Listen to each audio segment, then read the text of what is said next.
Hello, wonderful people. Welcome back to my channel. It is Tia, and I'm so happy to be here with you guys today. With it being so close to 2024, I think we're about 10 or 11 days out.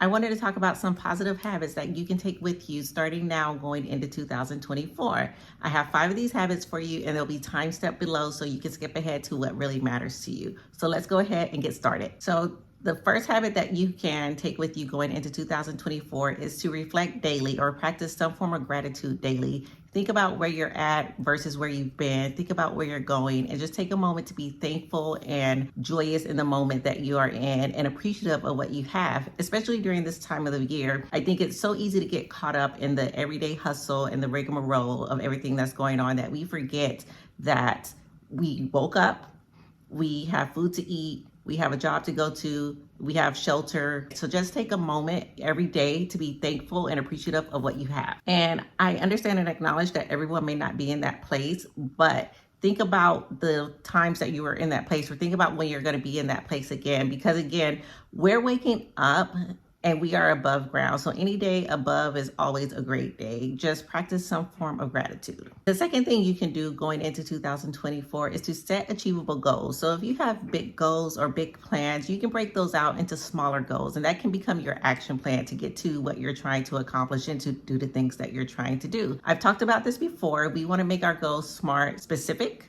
they are measurable, they are attainable, they're realistic, and they're time-based. So take your larger goals and break those down into smaller goals to things that you can do each day to improve and to get to where you're trying to go. So you can consider creating a vision board, and this will help you graphically depict what you're trying to accomplish in 2024. You can put different aspects of your life on there, whether it be professional, friendship-wise, relationships, financial, travel-related. I mean, it's a vision board. You create it how you want to create it, but that is one way that you can graphically depict what you're trying to accomplish in 2024. But let's not forget also that a goal without a plan is just a dream. So you have to come up with those steps, again, smaller goals to accomplish what you're trying to do.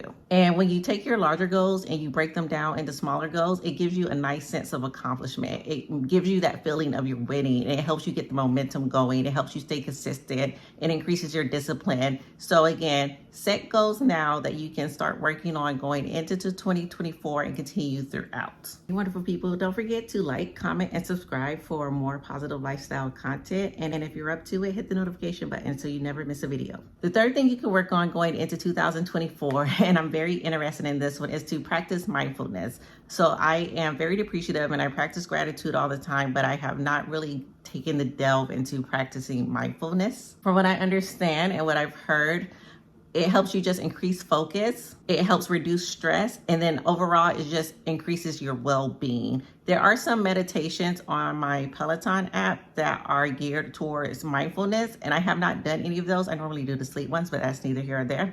But I am going to try to practice mindfulness. Take a deep breath, come out of the situation, think about where you're at and what's going on, and then go back into it. So I really want to practice mindfulness. And I think it also will help me become more alert and aware of my surroundings as well. Again, increase focus, right? So the fourth thing that we can do going into 2024, starting now, and this is something that I am really big on, is to practice self-care. Let me tell you, what you cannot do is pour from an empty cup. So you have to keep your cup full so that you are able to be a blessing and to give to others. So practice self-care. And self-care comes in so many forms. You can exercise, you can read a book, go have a cup of coffee. You can just sit down, take a breather, not do anything. But practicing self-care is so important, because doing these things to practice self-care, it just helps you maintain a healthy balance in life. So I think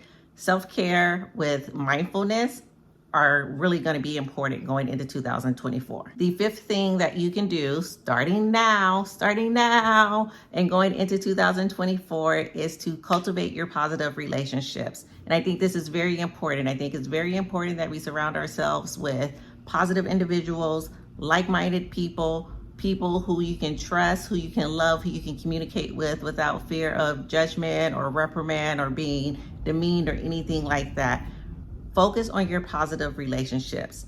And I'm going to go off on a tangent, so you've been warned. But before I go off on that tangent, I think it's important that we foster a positive environment, a place that encourages you to grow, encourages you to speak freely, encourages you to say what you have on your heart or on your mind. So foster your positive relationships and continue to nurture those relationships, because there's a lot of negative relationships that, and here goes my tangent that I'm going to go on. So we always talk about, if it's not working for you, cut it off.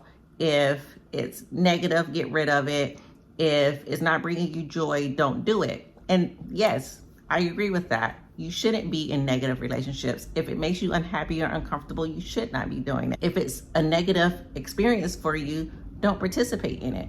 But what we don't talk about is the grief of letting that relationship go or that experience go. It's not like, you know what, I've known you for 15 years and I don't like your attitude. We've grown apart.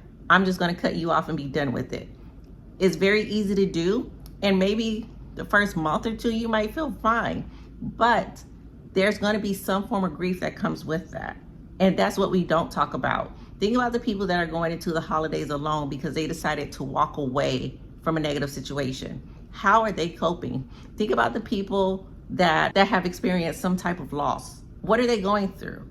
So it's easy to say walk away from the negative aspects and experiences that you don't want to deal with, but give that person grace, not the person or the thing you're walking away from. The person that's walking away, give them grace, because they're going through their own set of emotions. They're going through their own set of experiences.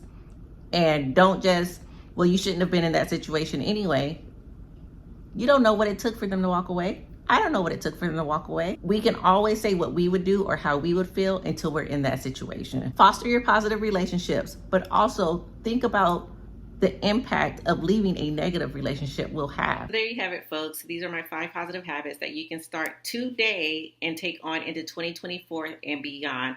They are: practice gratitude, create smart goals, practice mindfulness, and nurture and cultivate your positive relationships. If it's working well and it's going great, continue to pour into it.